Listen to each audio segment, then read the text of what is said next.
رب العالمين والصلاة والسلام على أشرف الخلائق أجمعين سيدنا وسيد الأولين والآخرين حبيبنا وحبيب إله العالمين إمام المرسلين وخاتم النبيين أبي القاسم المصطفى محمد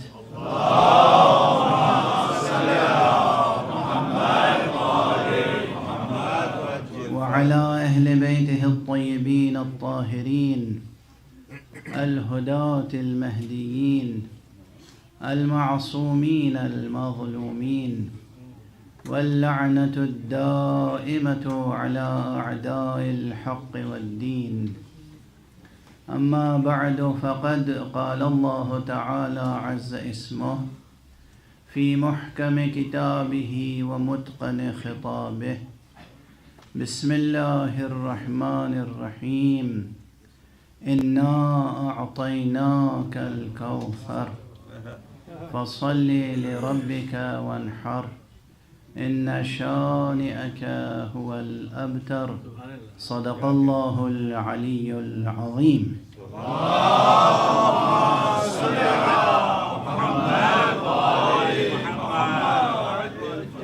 ایک اور بلندتر صلوات پڑھیں.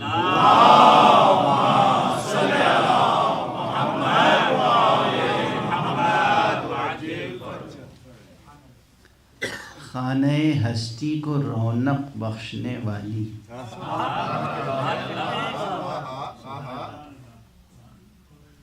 سب سے بڑی ہستی کا ایک ظہور آج بھی ہوا تھا.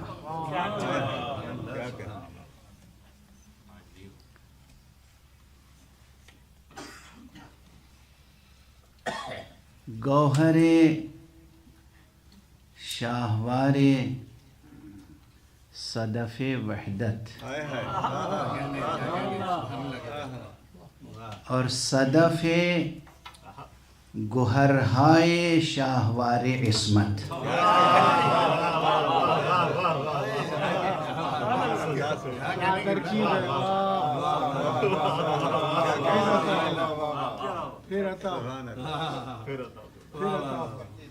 گوہر شاہوار صدف وحدت اور صدف گوہرہائے شاہوار عصمت.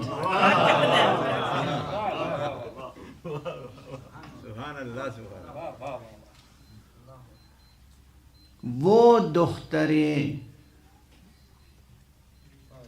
ایمان و اسلام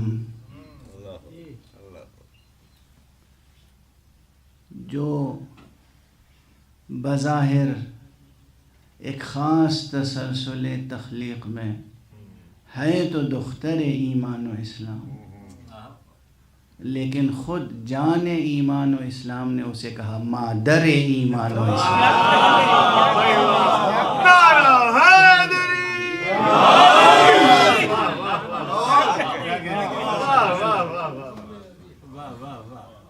آخر یہ جو آپ کی کنیت ہے مشہور ام ابیہا، اس کے کیا معنی ہے؟ فاطمہ ام ابیہا، اس کے کیا معنی ہے؟ یعنی یہ بظاہر تو ہے دختر ایمان و اسلام، حقیقت میں ہے مادر ایمان و اسلام. کس میں طاقت ہے، کس کے پاس وہ الفاظ ہیں جو حق ثناء زہرا ادا کر سکے.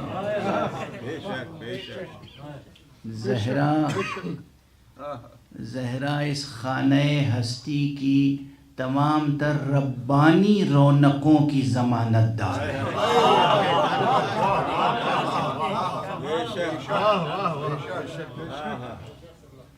اسی لیے جب آیت تطہیر کے تعلق سے حدیث قصہ میں تعارف کرایا گیا ہے اہل بیت کا، تو پھر ذکر سرکار رسالت مآب سے نہیں شروع ہوا، ذکر بی بی سے شروع ہوا۔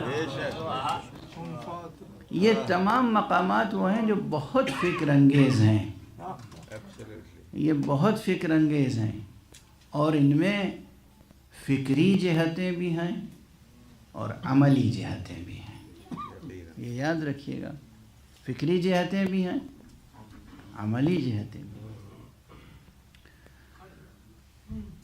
آج ذرا گفتگو مختلف انداز سے ہوگی، بعض وہ باتیں جو میں تفصیل سے نہیں عرض کیا کرتا ہوں آج کچھ تفصیل سے عرض کروں گا۔ بعض لوگ کہیں گے کہ یہ ان کا رنگ نہیں ہے، مگر یہ کہ ہر اچھا رنگ مجھے پسند ہے۔ کیا کہنا تو بی بی کے قصیدے تو قرآن مجید میں بسم اللہ سے لے کر اب الناس تک ہے۔ بات سامنے کی ہوتی ہے لیکن کسی وقت معلوم ہوتا ہے کہ یہ بالکل پہلی بار اجاگر ہو رہی ہے۔ آپ یہ سنتے رہے ہیں ہمیشہ کہ سورہ حمد میں صراط مستقیم سے مراد امیر المومنین علی ابن ابی طالب علیہ السلام،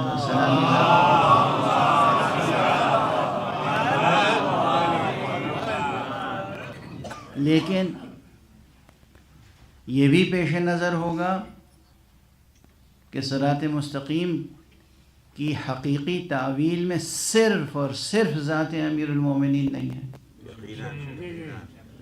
اور اگر صرف آپ کی ذات نہیں ہے تو پھر صراط مستقیم کا لقب جتنا جناب امیر پہ سجدہ ہے اتنا ہی بی بی فاطمہ زہرا ہے۔ ایک صلوات پڑھ دیجئے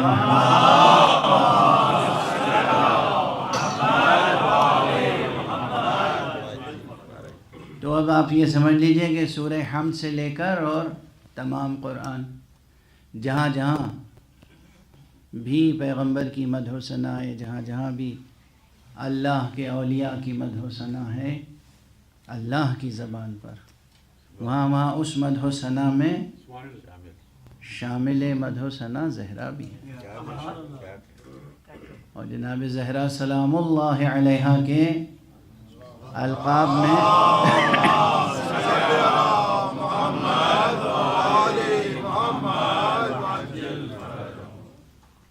آپ کے القاب میں جو زہرا لفظ ہے اس کی توجیہ جو حدیث میں بیان ہوئی ہے اس کو میں اپنی زبان میں اگر اس کی ترجمانی کروں تو یہ ہے کہ زہرا اس ہستی کا نام ہے کہ جس سے تاریکی ایوان عدم اجالے میں بدلی ہے۔ سبحان اللہ، سبحان کیا کہ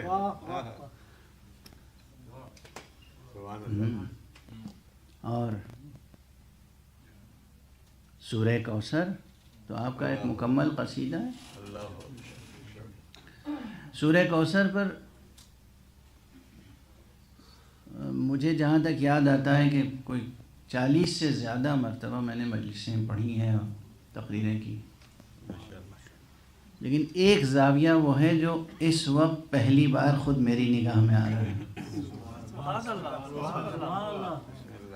اور وہ زاویہ وہ ہے جو فضائل سے بھی جڑا ہوا ہے لیکن ہماری اور آپ کی زندگی کے مشکلات کی کلید سے بھی وابستہ ہے۔ سب سے پہلے تو یہ یاد رکھیے کس لیے جمع ہوئے ہیں یہاں آج ہم لوگ، کس لیے؟ بی بی زہرا سلام اللہ علیہا کی تاریخ ولادت کا جشن ہے، محفل ہے۔ اچھا کیوں منائیں ہم جشن؟ ہم یہ جشن کیوں منائیں؟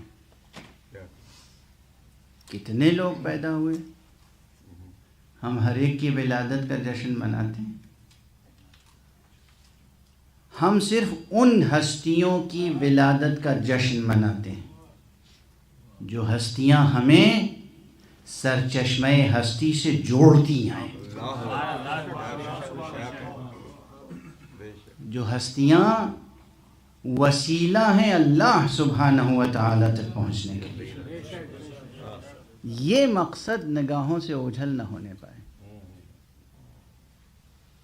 یہ بات میں نے ابھی 2 روز قبل پیٹر بورو کی ایک محفل میں بھی عرض کی تھی، اور اس وقت بھی عرض کر رہا ہوں، کل بھی عرض کیا تھا، اور اب معاشرے کا، ہماری مجلسوں محفلوں کا حال یہ ہو گیا ہے کہ اس نقطے کی طرف توجہ دلانا ضروری ہو گیا ہے۔ ایک زمانہ تھا جب ضروری نہیں تھا، چونکہ پوری دنیا کا انداز یہ ہے، مختلف اسباب و علل کی بنا پر، مختلف رجحانات کی بنا پر، کہ اب ہماری سوسائٹی، ہمارا پورا نظام زندگی جو ہے اس کرۂ ارض پر، وہ گاڈ اورینٹڈ نہیں رہ گیا۔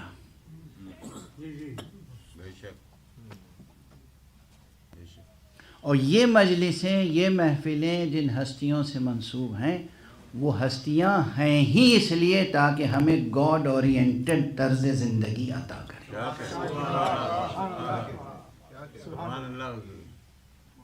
یہ بہت بڑی بات ہے۔ اگر آپ محفل میں آئے، مجلس میں آئے، فضائل سماعت فرمایا، مصائب سماعت فرمایا آپ نے، اور سب کچھ کیا، اور کہیں بھی آپ اللہ سبحانہ و تعالیٰ کا خوف آپ کے دل میں پیدا نہیں ہوا، تو اس کے کیا معنی؟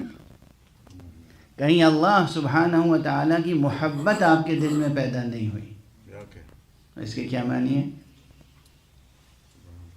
کہیں اللہ سبحانہ و تعالیٰ کی سچی بندگی کا محکم جذبہ پیدا نہیں ہوا، اور اس کے کیا معنی ہے؟ پھر آئے کس لیے تھے؟ خود سرکار رسالت مآب محمد مصطفیٰ صلی اللہ علیہ وآلہ وسلم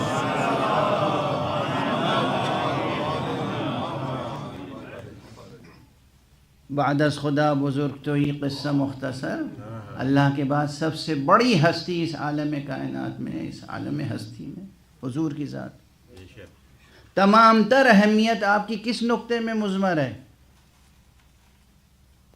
وما محمد الا رسول۔ تمام عظمت مصطفیٰ صلی اللہ علیہ وآلہ وسلم کی منحصر ہے اس میں کہ وہ اس کے رسول ہیں، اس کے عبد ہیں، اس کے رسول، اس کے عبد ہیں اور اس کے رسول، اس کے عبد ہیں اس کے رسول۔ دن میں 5 مرتبہ نماز پڑھی جاتی ہے، اور ہر نماز میں جان نماز یہ گواہی ہے، اشہد ان محمدًا عبدہ و رسولہ۔ تو حضور کی تمام تر عظمتوں کا راز عبدیت اور رسالت میں ہے۔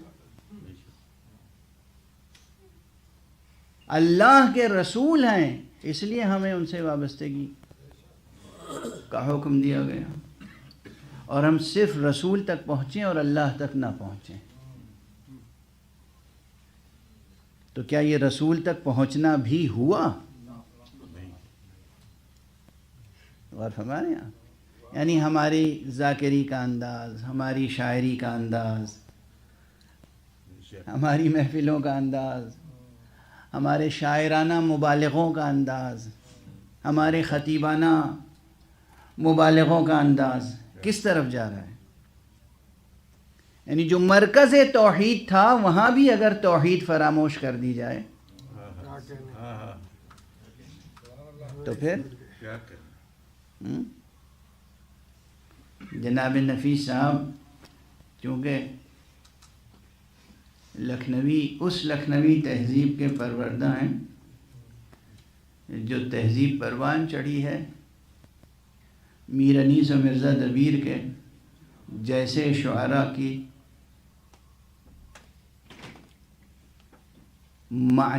عطا کی ہوئی لسانی اور عقیدتی اور اعتقادی اور تہذیبی معنویتوں کے سائے میں، تو یہ توحید کے تذکرے پہ برابر واہ واہ سبحان اللہ کر رہے ہیں۔ لیکن ہمارے وہ بچے، وہ نوجوان جو اب ایسا کلام سننے کے عادی ہو گئے ہیں، اب کہہ لینے دیجئے مجھے،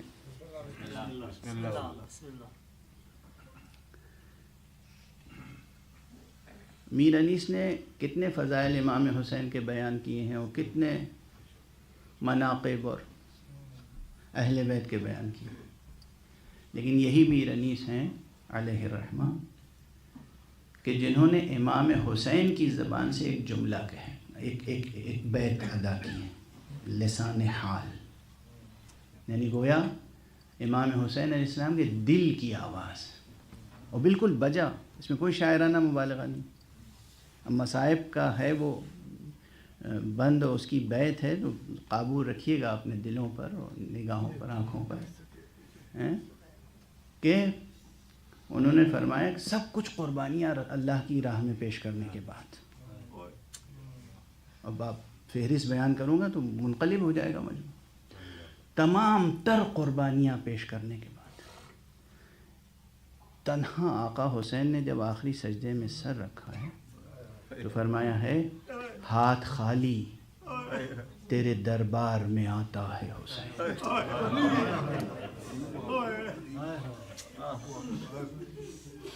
کوئی ہدیہ تیرے لائق نہیں پاتا ہے،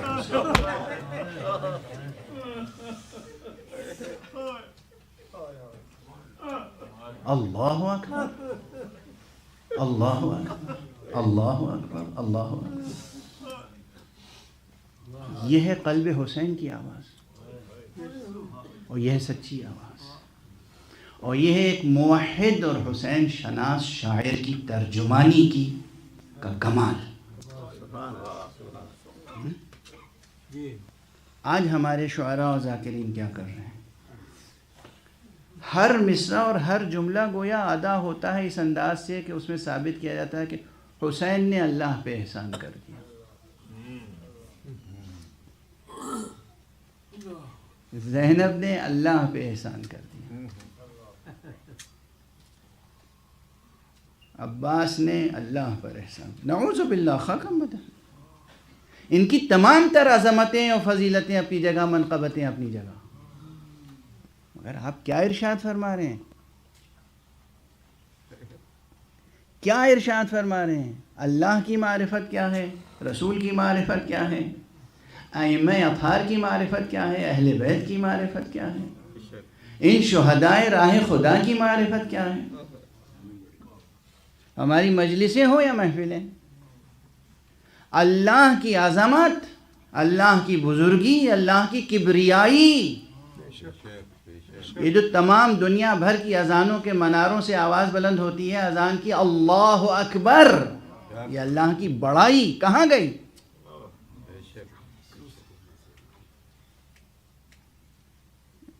کچھ ٹھکانہ ہے؟ کچھ ہوش ہے؟ کچھ حواس ہے؟ کیا کہہ رہے ہیں؟ کس قسم کی شاعری کر رہے ہیں؟ کس قسم کی ذاکری کر رہے ہیں؟ اصلا ذاکری ذکر سے ہے، اور ذکر تو ذکر اللہ ہے، ذکر تو ذکر اللہ ہے۔ ان ہستیوں کا ذکر ہم پر اس لیے فرض ہے کہ ان کا تذکرہ ذکر خدا کو قائم کرتا ہے۔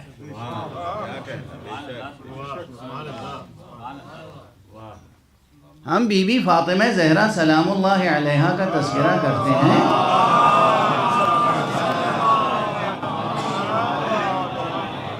اس لیے کہ بی بی تک جو پہنچ گیا اس کا رشتہ خدا سے مستحکم ہو جاتا ہے۔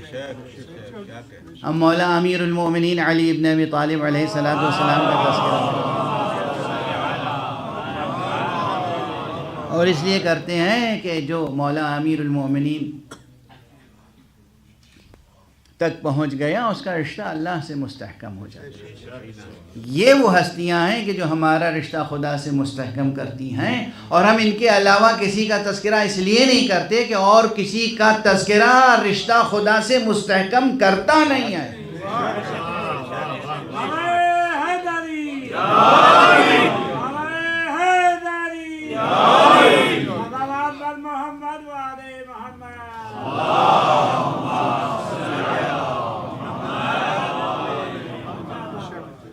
کرائٹیریا یہ ہے، کیا عالمانہ بیان. کرائٹیریا یہ ہے. بے شک.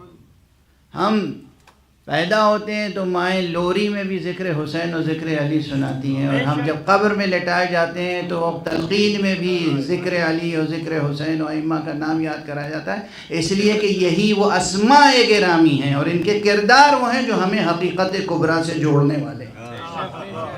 ایک صلوات پڑھ دیجئے محمد.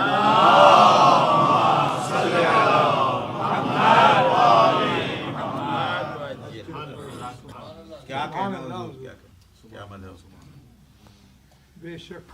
تمام تر عظمتوں کا راز خود مصطفیٰ کی ذات میں کیا ہے؟ بندہ خدا ہونا.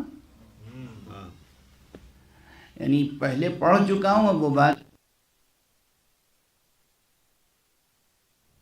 حضور علیہ الصلوۃ والسلام کی حیات طیبہ میں بعض حضرات کے نقطہ نظر سے سب سے بڑا معجزہ کیا ہے؟ معراج. معراج پہ کس حوالے سے گئے تھے آپ؟ سب سے بڑی عظمت کیا ہے؟ معراج. معراج معراج کس ریفرنس سے معراج پہ گئے تھے؟ پہلے پڑھ چکا ہوں، اپنا ہی جملہ دہرا رہا ہوں کہ حضور علیہ الصلوۃ والسلام کی معراج کا یہاں تذکرہ ہے. اسراء و معراج سورہ بنی اسرائیل، اس کا مطلع سورہ اسراء، اس کا مطلع پڑھ لیجئے. سبحان الذی اسراء بعبدہ لیلا من المسجد الحرام الى المسجد الاقصى الذي باركنا حوله لنريه من آیاتنا انه هو السمیع البصیر. اس پوری آیت میں شروع ہی کا جو فقرہ ہے سبحان الذی اسراء بعبدہ، کیا کہنا اس پروردگار کا جو اپنے بندے کو راتوں رات کے ایک چھوٹے سے حصے میں تھوڑے سے وقت میں معراج کی بلندیوں تک لے گیا. جو لوگ عربی جانتے ہیں آپ ان سے پوچھئے کہ آیت کے آہنگ میں یا آیت کے گرامیٹیکل کنسٹرکشن میں، اس جملے میں، اس کی ترکیب میں کوئی قیامت نہ آ جاتی، کوئی ذرا سا فرق نہ ہوتا اگر کہا کہ یوں آیت ہوتی سبحان الذی اسریٰ برسولہ، سبحان الذی اسریٰ بنبیہ، یا سبحان الذی اسریٰ بحبیبہ. کیا کہنا حضور, کیا نقطہ. گرامر بالکل درست ہے. کیا نقطہ. ترجمہ کیا ہوتا؟ سبحان الذی اسریٰ برسولہ، یعنی کیا کہنا اس پروردگار کا جو اپنے رسول کو لے گیا. سبحان الذی اسریٰ بنبیہ، کیا کہنا اس پروردگار کا کہ جو اپنے نبی کو لے گیا. سبحان الذی اسریٰ بحبیبہ، کیا کہنا اس پروردگار کا جو اپنے حبیب کو لے گیا. نہیں، یہ کلمات نہیں آئے. سبحان الذی اسریٰ بعبدہ. تمام تر عظمت مصطفیٰ اس میں مضمر ہے کہ مصطفیٰ نے بندگی حق کا حق ادا کر دیا، اور ایسا حق ادا کیا ہے کہ اللہ نے بار بار فرمایا ارے راتوں کو اٹھ کے میری عبادت کرو مگر کم، میری راہ میں مجاہدہ کرو مگر کم، میرے لیے انسانوں کی غمخواری کرو مگر کچھ کم. کیا مصطفیٰ جان دے ڈالو گے؟ لعلک باخع نفسک، کیا جان دے ڈالو گے؟ غور فرما رہے ہیں آپ؟ غور فرما رہے ہیں؟ یہ مرتبہ مصطفیٰ صلی اللہ علیہ وآلہ وسلم.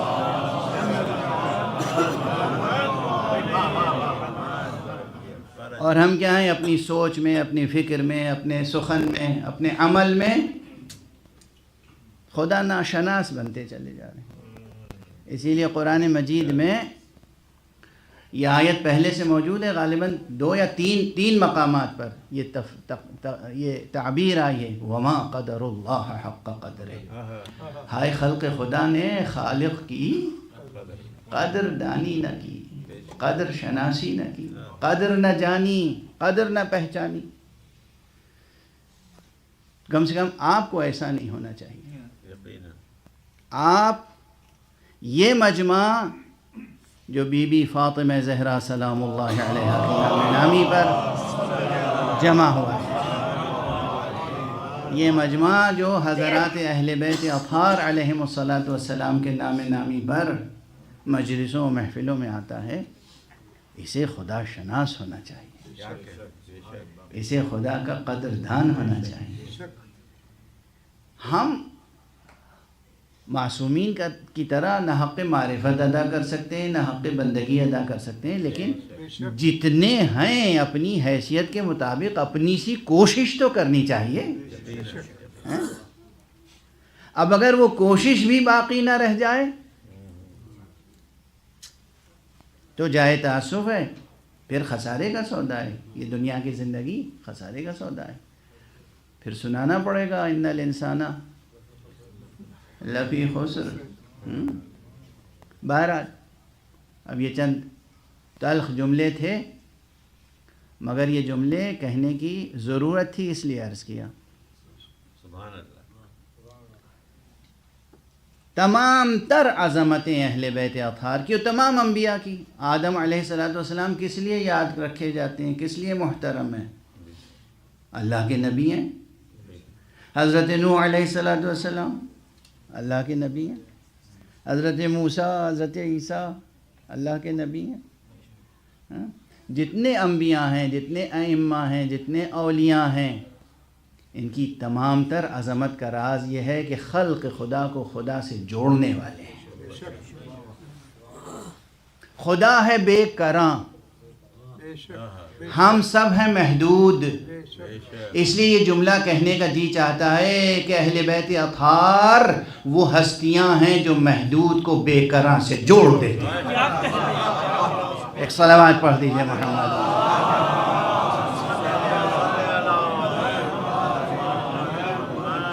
ایک اور صلوات پڑھ دیجئے محمد۔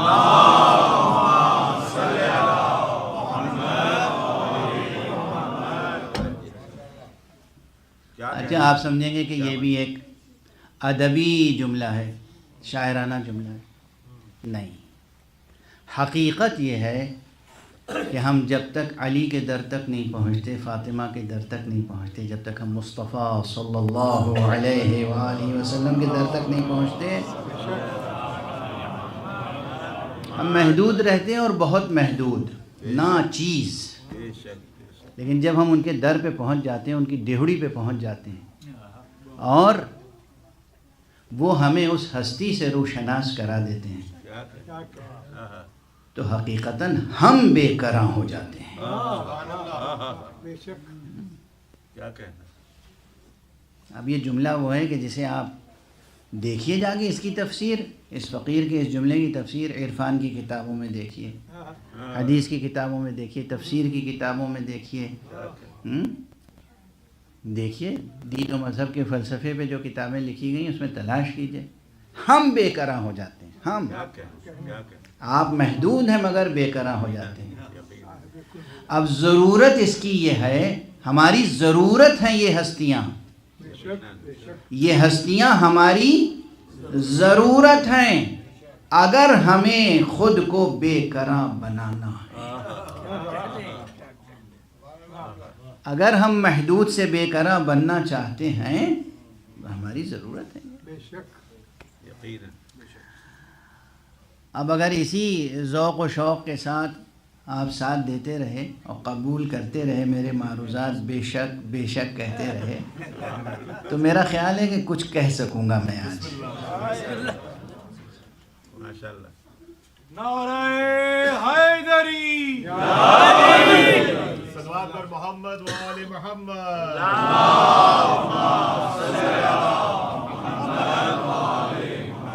دیکھیں بی بی سلام اللہ علیہ کی محفل ہے تو ظاہر مرکزی حوالہ ان کا آتا رہے گا بار بار۔ بی بی کی شان میں ایک بھرپور قصیدہ تو یہی سورہ کوثر ہے، اور ایک اور مشہور قصیدہ قرآنی آیت تطہیر ہے، انما یرید اللہ لیذہب عنکم الرجس اہل البیت ویطہرکم تطہیرا۔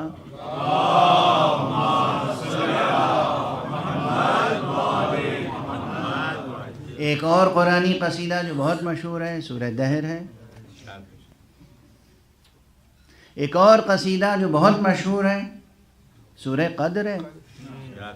بے شک حضرت امام جعفر صادق علیہ السلام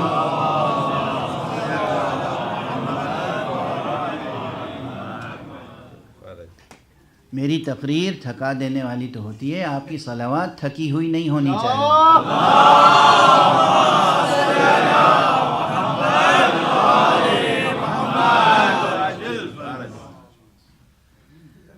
امام صادق نے فرمایا ہے کہ لیلۃ القدر سے مراد بے شک بی بی کی ذات گرامی ہے، یقینا اور اسی لیے میں یہ جملہ کہنے کا حق رکھتا ہوں جس طرح اللہ نے فرمایا ہے کہ انا انزلناہ فی لیلۃ القدر وما ادراک ما لیلۃ القدر.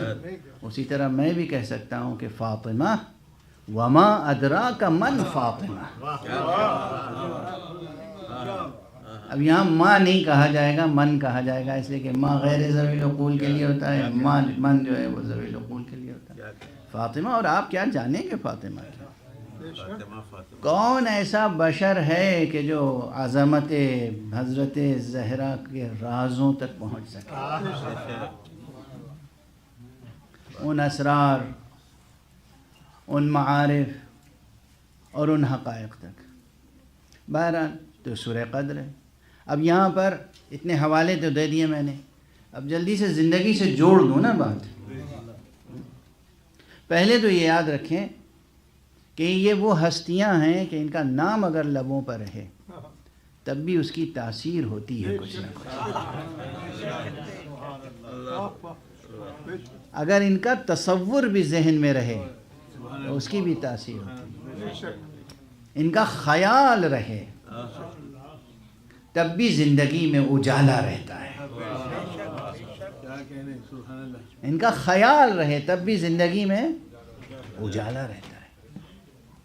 لیکن اگر خیال سے بڑھ کر، صرف لفظی تذکرے سے بڑھ کر ایک ذرا سا عملی کوشش بھی درمیان میں آ جائے، کیا کہنا کیا کہنا پھر دیکھیے زندگی کیسی بے قرار ہوتی ہے. پھر دیکھیے کہ آپ اس عالم ہستی میں ایک ذرہ نہیں، آفتاب بن کے چمکیں گے. ہاں.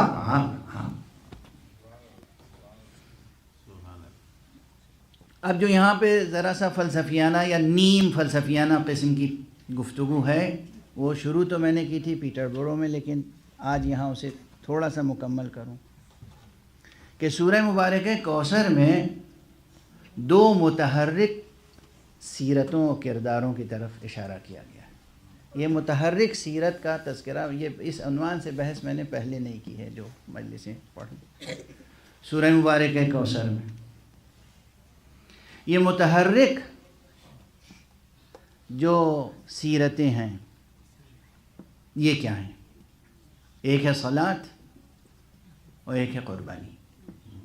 فَصَلِّ لِرَبِّكَ وَانْحَرْ.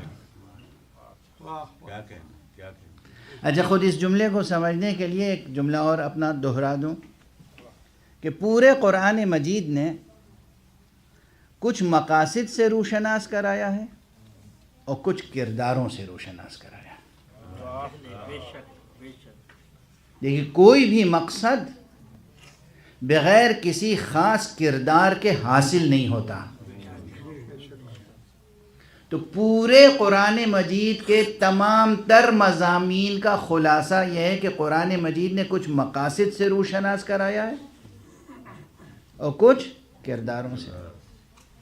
اور اس میں مقصد المقاصد جو ہے وہ اللہ سبحانہ و تعالیٰ کی ذات ہے. مقصد المقاصد، آخری منزل وہی ہے. کیوں آخری منزل وہی ہے؟ اس لیے کہ پہلی بھی منزل وہی تھی.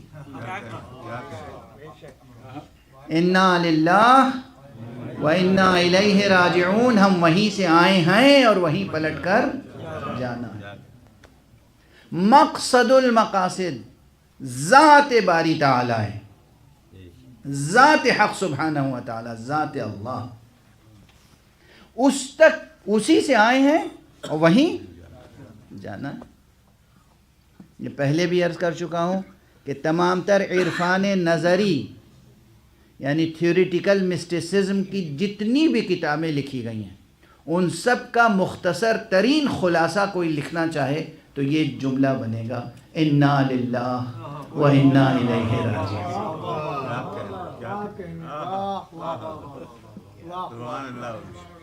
اور پھر یہ جملہ بھی کس کی زبان سے ادا ہوا تھا؟ باب مدینۃ العلم امیر المؤمنین علی ابن ابی طالب علیہ السلام۔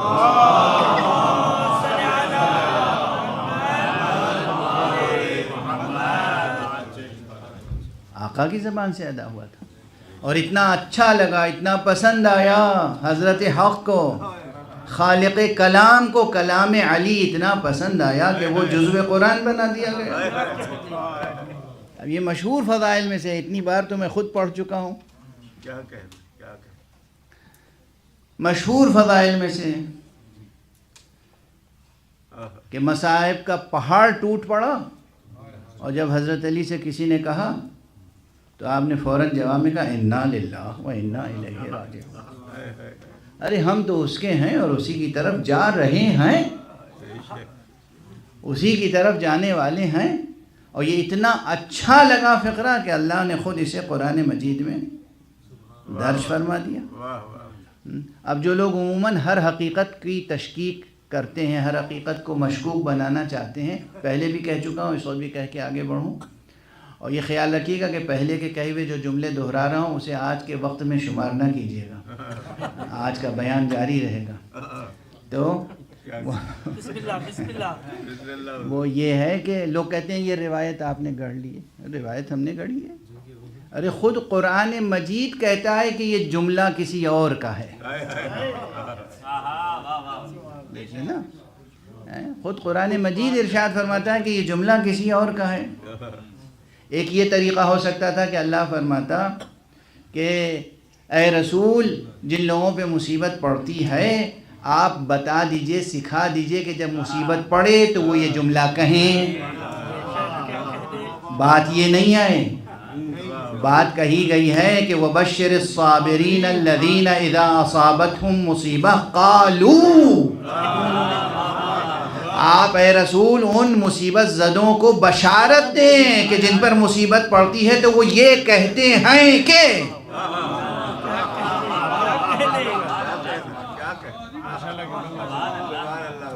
قرآن کی آیت یہ نہیں کہہ رہی ہے کہ آپ تعلیم فرمائیے، سکھائیے انہیں کہ جب مصیبت پڑے تو یہ کہیں۔ چاہتا تو خدا یہی ہے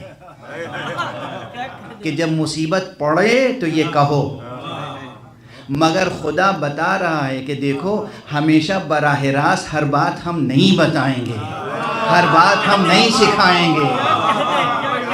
دیکھو ہم خود بتا رہے ہیں کہ تم ویسا کہو جیسا وہ کہتے ہیں۔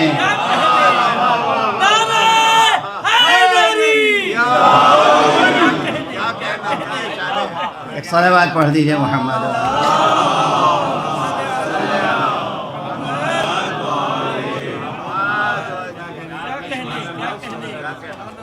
خود خدا فرما رہا ہے اے رسول بشارت دے دیجئے، وَبَشِّرِ الصَّابِرِينَ الَّذِينَ إِذَا أَصَابَتْهُمْ مُصِيبَةٌ قَالُوا، بشارت دے دیجئے انہیں جن پہ مصیبت پڑتی ہے تو وہ یہ کہتے ہیں کہ، یا انہوں نے یہ کہا کہ، قالوا فعل ماضی ہے، ان پہ مصیبت پڑی تو انہوں نے یہ کہا۔ کسی نے کہا تب نہ خدا نے کہا کہ کہا۔ اب یہ مفسر کی ذمہ داری ہے جب ہم پوچھیں کہ بتاؤ کس نے کہا، خدا کی قسم یہ اسی نے کہا ہوگا کہ جو میدان جملے کا آہنگ بتا رہا ہے کہ میدان میں جم کے لڑنے والا کہہ رہا ہے، فرار کرنے والے کی آواز نہیں ہے۔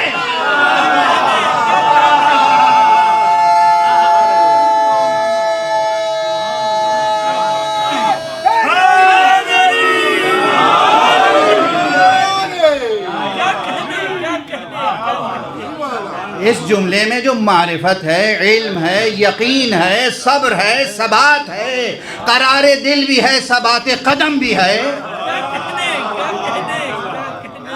یہ جملہ بتا رہا ہے کہ علی کے علاوہ کوئی کہنے والا ہے نہیں۔ علی نے فرمایا، اور ایسا پسند آیا کہ اللہ نے کہا تو اب یہ سب ٹھیک ہے، فضائل سماعت فرما لیا آپ نے، خوش ہو گئے، نعرہ لگا دیا، خلاصہ کیا ہوا؟ مولا نے فرمایا کیا؟ انا للہ وَإِنَّا إِلَيْهِ رَاجِعُونَ، ہم اللہ ہی کے پاس سے آئے ہیں اور اللہ ہی کی بارگاہ میں جانا ہے، یعنی مقصد المقاصد اللہ اللہ اللہ اللہ۔ واضح ہوئی بات؟ علی تک پہنچے، کہیں بھی علی کا دامن تھامو، گھر پہ، مسجد میں، مکتب میں، مدرسے میں، کعبے میں، مسجد الحرام میں، حل و حرم میں، کہیں بھی، میدان جنگ میں، کہیں بھی چلے جاؤ، ادھر علی کا دامن تھاما، ادھر علی سے اللہ سے جڑے۔ یہ ہے شان، شان یہ ہے۔ وہ ہستیاں جنہیں ہم معصوم سمجھتے ہیں، یا وہ ہستیاں جنہیں اللہ کی حجت سمجھتے ہیں، بس یہ سمجھ لیجیے آپ، حجت خدا وہی ہے جس کی پوری زندگی میں کچھ نہ ہو بجز خدا۔ کہنا آسان ہے، بہت سے صوفیوں نے، بہت سے سنتوں نے، بہت سے فقیروں نے، بہت سے لوگوں نے اللہ اللہ اللہ کے نعرے بلند کیے ہیں اور کرتے ہیں اور کرتے رہتے ہیں، مگر ان کی زندگی کا تجزیہ کیجئے، تحلیل کیجئے اور دیکھیے کہ واقعاً خدا سے کتنے جڑے ہوئے ہیں، اور کتنے نفس سے جڑے ہوئے ہیں، کتنے دنیا سے جڑے ہوئے ہیں، کتنے سیاست سے جڑے ہوئے ہیں، تو پھر حقیقتیں کھل جائیں گی، اور ہم قرآن مجید ہاتھ پہ لے کر حق کی قسم کھا سکتے ہیں کہ محمد مصطفیٰ کی ذات گرامی ہو، یا امیر المومنین علی ابن ابی طالب کی ذات گرامی ہو، یا فاطمہ زہرا کی ذات گرامی ہو، یا امام حسن کی ذات گرامی ہو، یا امام حسین کی ذات گرامی ہو، یہ کہیں بھی ہوں، گھر پہ ہوں، میدان میں ہوں، میدان صلح میں ہوں، ایوان صلح میں ہوں، میدان جنگ میں ہوں، کہیں بھی ہوں، کسی بھی حال میں ہوں، کسی بھی کیفیت میں ہوں، ان کے سامنے ان کی زندگی میں سوائے خدا کے اور کچھ نہیں۔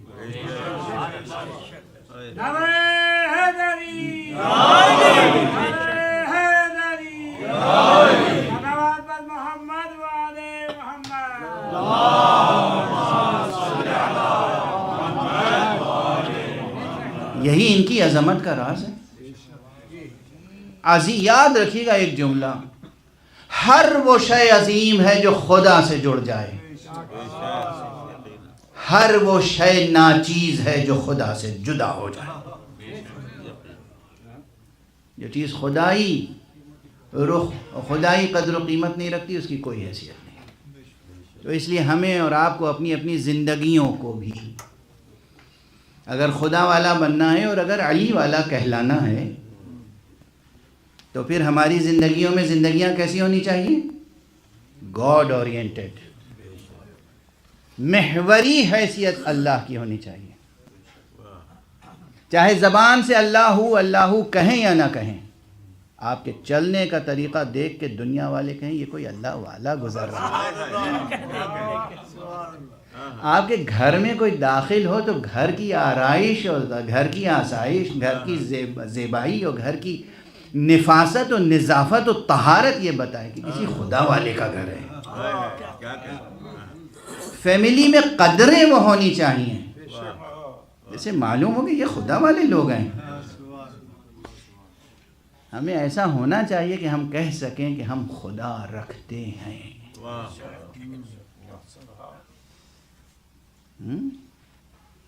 یہ کون سکھائے گا؟ کہاں سے کون سکھائے گا؟ اس لیے یہ ضرورت ہے، یہ جو کہا گیا ہماری خوشی میں خوشی مناؤ، ہمارے غم میں غم مناؤ، ہماری خوشی میں ہمارے غم میں شریک ہو۔ پہلا تو یہ پہلو ہے۔ اچھا کیوں شریک ہو؟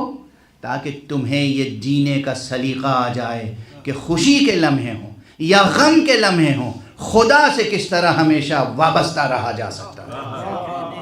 کیا کہنا کیا کہنا کوئی بھی رخ ہو زندگی کا، اللہ سے کیسے وابستہ رہیں گے، بے شک خدا کو کیسے یاد رکھیں گے، یہ تذکرہ ہے جو ہمیں اور آپ کو سکھاتا ہے. بے شک چند فقرے اور عرض کر دوں اور اب زیادہ پریکٹیکل بات عرض کر دوں. جو میں بار بار کہہ رہا ہوں نا کہ ہمارا آج کل کا معاشرہ جو ہے بالکل ہی ٹوٹلی گاڈ اورینٹڈ نہیں ہے، اور کوششیں یہ ہیں، یہ سو کالڈ ویسٹرن کیپٹلزم جو ہے، جو اس کی نحوستیں ہیں، یقین جو اس کی نحوستیں، جو اس کی کثافتیں ہیں، لوگ اشخاص کا نام لیتے ہیں، ملکوں کا نام لیتے ہیں. میں اس رجحان کا تذکرہ کرتا ہوں. کیا کہنا کوئی ملک پورا کا پورا شر نہیں ہے، کوئی معاشرہ پورا کا پورا شر نہیں ہے. اصل میں یہ رجحان ہے. یہ جو ویسٹرن کیپٹلزم ہے، یہ کوششیں اس کی یہ ہیں ہر لحاظ سے کہ کرۂ ارض اب خدا کے تصور سے پاک ہو جائے. نعوذ باللہ، نعوذ باللہ، جو لفظ ہیں وہ استعمال کرتے ہیں. انسان خدا بیزار ہو جائے، خدا کا لفظ سننے کے لیے تیار نہیں. کسی سے پوچھئے کہ آپ بلیور ہیں تو فیشن میں یہ ہے کہ یہ کہے کہ نہیں I don't think I am a believer. میں نہیں سمجھتا کہ میں بلیور ہوں. یہ ایک عام دستور ہے، ایک سلوگن ہے، ایک فیشن ہے، خاص طور سے روشن فکری کی علامت ہے. اس سے زیادہ تاریکی فکر کیا ہوگی؟ اللہ ہے جو نور السماوات والارض، اس نور السماوات والارض سے رشتہ توڑ کے تاریکی ہی تاریکی ہے، پھر زندگی میں روشنی نہیں ہو سکتی. اب میں مثالیں دوں گھروں میں تعلیمات. دیکھیے بی بی کا تذکرہ ہے، اور یہ یاد رکھیے کہ آیت تطہیر میں اور حدیث قصہ میں بھی اہل بیت کا تذکرہ شروع ہوتا ہے بی بی کے تذکرے سے. کیوں؟ اور اس میں سبق کیا ہے ہمارے لیے براہ راست؟ مردوں کی عظمت اپنی جگہ، ہمارے ہاں ماشاءاللہ میل ڈومینیٹنگ سوسائٹی ہے، تو عورتوں پہ ظلم بھی بہت ہوا، عورتیں اگنور بھی بہت ہوئیں. لیکن یہ یاد رکھیے کہ حدیث قصہ میں مرکزی حیثیت خاتون کو دی گئی، اور اس میں براہ راست ہمارے لیے جو درس ہے وہ یہ کہ خاتون کی سب سے بڑی عظمت یہ ہے، میدان جنگ ہو تو شاید مرد سر کر لے، میدان سیاست ہو سکتا ہے مرد سر کر لے، مگر اگر گھر بنانا ہے تو گھر اور گھرانہ بغیر خاتون کے نہیں بنتا. اور یہ انسان وہ ہے کہ جو گھر اور گھرانے کے بغیر رہ نہیں سکتا، جی نہیں سکتا. تو ایک خاتون کی مرکزی حیثیت ہوتی ہے گھر بنانے میں. اب اگر ہر خاتون کو یہ بات سمجھا دی جائے کہ آپ کی مرکزی حیثیت کیا ہے؟ گھر بنانا، بازار سجانا آپ کی ذمہ داری نہیں. بازار آپ کے بغیر بھی سجا رہ سکتا ہے، گھر نہیں بن سکتا، گھرانہ نہیں بن سکتا. گھر گھر میں آج کل ایک جنگ ہوتی ہے. یہ سکھا دی نئی روشنی، فریڈم. ہر خاتون یہ چاہتی ہے کہ اس کی انڈیپینڈنسی ہو. بیٹا انڈیپینڈنسی کے کیا معنی ہے؟ شوہر سے کہہ دیا کہ آپ خود ہی کھانا پکا لیجئے گا. بچوں کو بہلانے کے لیے انہیں موبائل تھما دیا، کارٹون دیکھتے رہو. خود اپنا ایک موبائل لے کے مشغول ہو گئیں، اپنے دوستوں سے باتیں ہو رہی ہیں. یہ ہے انڈیپینڈنسی. اس سے گھر بنتا ہے. ہم اپنی خواتین کو، اپنی بہنوں کو، اپنی بیٹیوں کو کیا تہذیب دے رہے ہیں؟ اچھی تو نہیں لگے گی بات. میں نے کہا تھا آج ہٹ کے گفتگو ہوگی. فضائل مسائل ماشاءاللہ اپنی جگہ ہے. فضائل بغیر بیان کیے ہوئے بھی آپ حضرات کے ذہنوں میں ہیں، مگر یہ چیز بغیر بیان کیے ہوئے نہیں ذہن میں آئے گی. گھر گھر کا مسئلہ. ابھی ہم اس لیے ممبر پہ آج ابل پڑے ہیں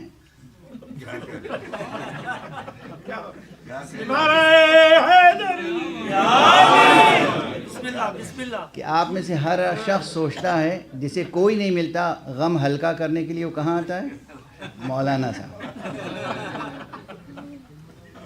آپ کے گھر کے مسئلے ہیں، آپ کے گھر کے مسئلے ہیں، آپ کے گھر کے مسئلے ہیں، آپ کے گھر کے مسئلے، اور جو لوگ یہاں قریب میں وہی نہیں، معلوم امریکہ میں بیٹھے ہیں، کینیڈا میں بیٹھے ہیں، آسٹریلیا میں بیٹھے ہیں، ہندوستان میں بیٹھے ہیں، افریقہ میں بیٹھے ہیں، جہاں سے بیٹھے ہیں فون کیا مولانا، مولانا مدد، مولانا مدد، مولانا اغثنی، مولانا ادرکنی، مولانا دعا، مولانا تعویذ، مولانا مشورہ۔ کیا بھائی؟ بیوی قابو میں نہیں ہے، کیا ہو گیا؟ کہ وہ انڈیپینڈنسی چاہتی ہے، ہم کچھ کہہ ہی نہیں سکتے، ہم کہتے ہیں بچوں کا خیال رکھو، کہتی ہیں میں انڈیپینڈنٹ رہنا چاہتی ہوں، ہم کہتے ہیں بھائی گھر کا خیال رکھو، میں انڈیپینڈنٹ رکھنا چاہتی ہوں۔ یہ دیکھیے، یہ وقت گزاری کے لیے جملے نہیں عرض کر رہا ہوں، گھروں کو تباہیوں سے بچائیے، اور یہ ذمہ داری خواتین کی ہے، وہ اپنی انڈیپینڈنسی کی ڈیفینیشن سمجھیں، کیا کہنا، کیا جملہ، کیا انڈیپینڈنسی کے معنی کیا ہوتے ہیں۔ اور اب ایک جملہ عرض کر رہا ہوں، انسان کو تنہائی اور آزادی اگر درکار ہے تو صرف ایک کام کے لیے، تاکہ وہ شوہر سے، اولاد سے، گھر سے، دنیا سے الگ ہو کر تنہائی پائے تو خدا سے راز و نیاز کرے۔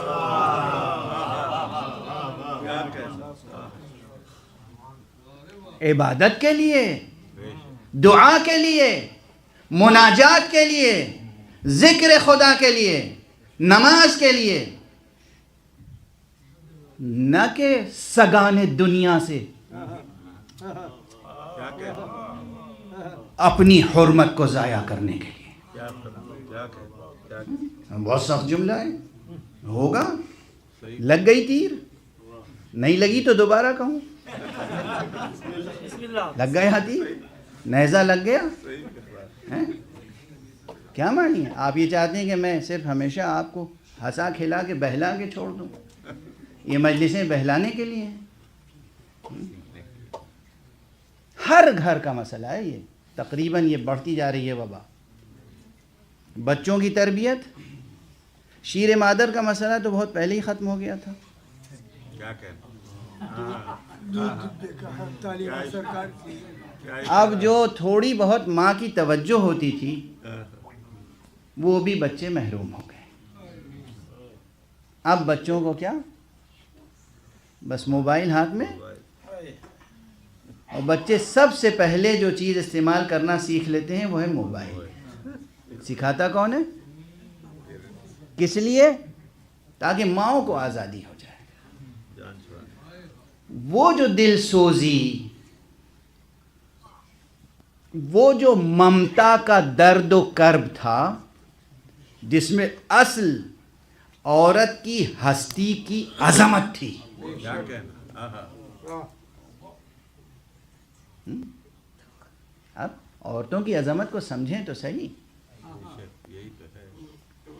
یہ جملہ کہہ چکا ہوں بہت پہلے، لیکن آج دہرا رہا ہوں، انشاءاللہ آپ لوگ بھول چکے ہوں گے، بہت پہلے کہا تھا۔ دیکھیں اس پوری کائنات کو کیا کہتے ہیں ہم لوگ، ادبی تعبیر کیا ہے؟ اسے بہت پرانی ادبی جو ہم لوگوں کی اسلامی روح یا خدا پرستانہ روح سے سرشار جو ادبی تعبیریں ہوتی تھیں، تو ایک تعبیر یہ تھی کہ ہم اسے کارخانہ قدرت کہتے تھے۔ کارخانہ قدرت، یہ قدرت خدا کا کارخانہ ہے، اس میں لاکھوں کروڑوں چیزیں بنتی ہیں، لیکن سب سے بڑی چیز کیا ہے اس میں بننے والی؟ انسان۔ ہر چیز بنتی ہے کسی سانچے میں، ہر چیز کی تخلیق کا کوئی ظرف ہوتا ہے۔ کیا کہنا، سب سے بڑی عظمت خاتون کی یہ ہے کہ ظرف تخلیق آدم رحم بنت حوا ہے۔ کیا کہنا، اس عظمت کو معمولی ہے یہ عظمت؟ خواتین کے لیے یہ عظمت معمولی ہے کہ بنت حوا کا جو ظرف ہے، رحم بنت حوا، یہ ہے ظرف تخلیق آدم.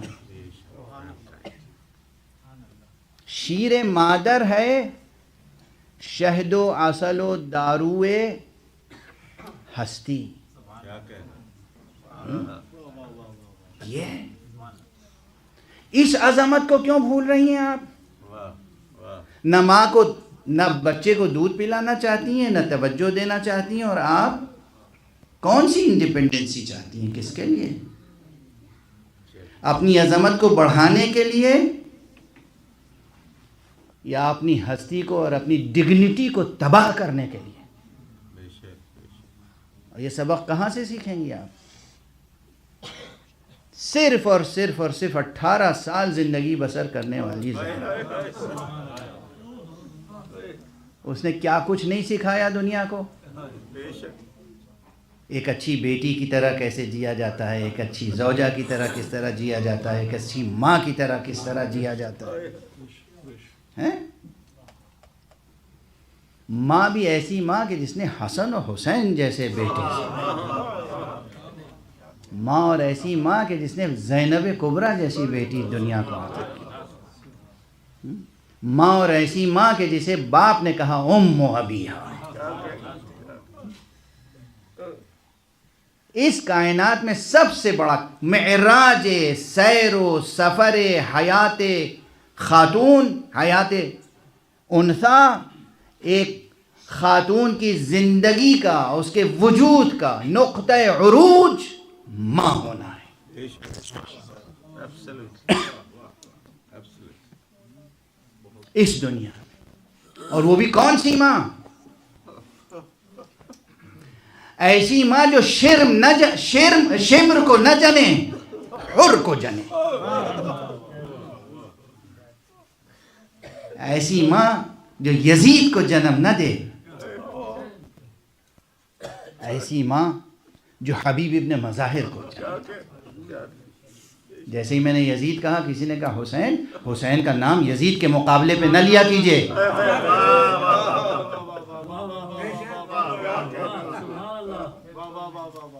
حسین بہت بلند ہے. ایسی ماں نہیں جو یزید کو جنم دے، ایسی ماں نہیں جو ابو جہل کو جنم دے. ماں ہو تو ایسی کہ جو ابو طالب کو جنم دے. ماں ہو تو ایسی جو فاطمہ کو جنم دے، خدیجۃ الکبریٰ. ماؤں کی مثالیں کم ہیں. اور اب ایک جملہ عرض کروں، فضائل ہی ہیں لیکن آپ کی آنکھوں میں آنسو ہیں. یہ آنسو غم کے آنسو نہیں ہیں، یہ آنسو قدردانی کے آنسو ہیں. آپ اس عظمت کو دیکھیں، خواتین اس عظمت کو دیکھیں. اللہ سبحانہ و تعالی نے آدم کو تو بے ماں باپ کے خلق کیا، کوئی ایک بھی ایسا نہیں ہے جسے بے ماں کے خلق کیا. عیسیٰ کو بے باپ کے تو خلق کیا، بے ماں کے خلق نہیں کیا. اس کے کیا معنی ہے؟ وہی کہ بنت حوا کا ظرف، یہ ظرف آدم ساز ہے.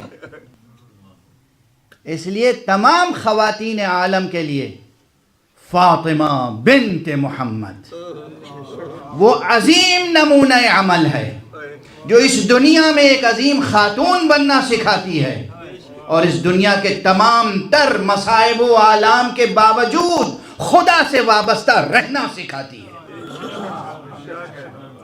یہ فاطمہ کی اصل. کون سی مصیبت ہے جو بی بی پہ نازل نہیں ہوئی؟ لیکن کسی مصیبت سے عاجز آ کے بی بی نے کہیں کوئی ایسا جملہ نہیں کہا جو شایان شان وحدت سے کہیں متصادم ہوتا ہو. نعوذ باللہ، ہم تو سوچ بھی نہیں سکتے. جناب بی بی نے جس بیٹی کو پروان چڑھایا، اس بیٹی کی یہ شان ہے. توجہ رکھیے گا، میں مصائب پڑھنا نہیں چاہ رہا ہوں، لیکن یاد رکھیے یہ محفل ہے، محفل حضرت زہرا ہے. لیکن یہ آپ کی آنکھوں میں جو آنسو ہیں یہ معرفت خدا اور عشق الہی کے آنسو ہیں، اس لیے یہ بہت قیمتی ہیں. آپ توجہ رکھیے، میں نے تقریر شروع کہاں سے کی تھی؟ یہ وہ ہستیاں ہیں جو انسان کو خدا سے جوڑتی ہیں، خدا کی قدر دانی سکھاتی ہیں، خدا کی قدر شناسی سکھاتی ہیں، توحید سے وجودی رابطہ قائم کر دیتی ہیں. ایک جملہ میں نے کہا تھا کراچی میں، انچولی میں، وہ جملہ یہاں دہرا دوں اس وقت آقا حسین کے تعلق سے. خدا کی قسم، خدا اور انسان کے درمیان کوئی خونی رشتہ تو نہیں ہے. انسان کے اور خدا کے درمیان کوئی خونی رشتہ تو نہیں ہے، مگر اللہ کی قسم حسین کی ذات وہ ہے جو توحید سے انسان کا خونی رشتہ برقرار کر دیتی ہے. اور جناب زینب کا، یعنی بی بی جناب زینب، بی بی فاطمہ زہرا کی آغوش تربیت میں تربیت پانے والی، وہی ایک جملہ ان کا، کربلا جیسی قیامت گزر گئی، اور صرف قتل ہونا نہیں، اسیری. اور اس کے باوجود جب دشمن نے دل دکھانے کے لیے یہ کہا کہ زینب تم نے دیکھا خدا نے تمہارے ساتھ کیا سلوک کیا، یہ تھی بی بی فاطمہ زہرا کی بیٹی، یہ تھی علی کی بیٹی، یہ تھی علی کی بیٹی. یہ ہے کہ ہمیں ہر جگہ کسے سامنے رکھنا ہے؟ خدا خدا خدا، اللہ اللہ اللہ. جیسے ہی بات خدا تک پہنچی ویسے ہی بی بی نے کہا ما رأیت الا جمیل. ارے ہم نے تو حسن سلوک کے علاوہ کچھ دیکھا ہی نہیں. یہ ہے فاطمہ زہرا کا وہ گھرانہ جو انسان کو خدا سے جوڑتا. اندازہ ہوا کس طرح خدا سے کس حد تک جوڑتا ہے انسان، کس حد تک جوڑتا ہے انسان. بہت بڑا مرتبہ ہے بی بی جناب زینب کا، مگر چہاردہ معصومین میں تو نہیں ہے نا، نبیہ تو نہیں ہے نا. بہت بڑا مرتبہ ہے بی بی کا. نہ جانے کتنے نبی، کتنے ولی، کتنے فرشتے بی بی کو رشک کی نگاہ سے دیکھتے ہیں. کیا مرتبہ ہے بی بی کا، حالانکہ چہاردہ معصومین میں نہیں ہے. کس کی تربیت ہے؟ فاطمہ زہرا کی تربیت. اسی لیے فاطمہ زہرا کو انما یرید اللہ لیذھب عنکم الرجس اہل البیت ویطہرکم تطہیرا.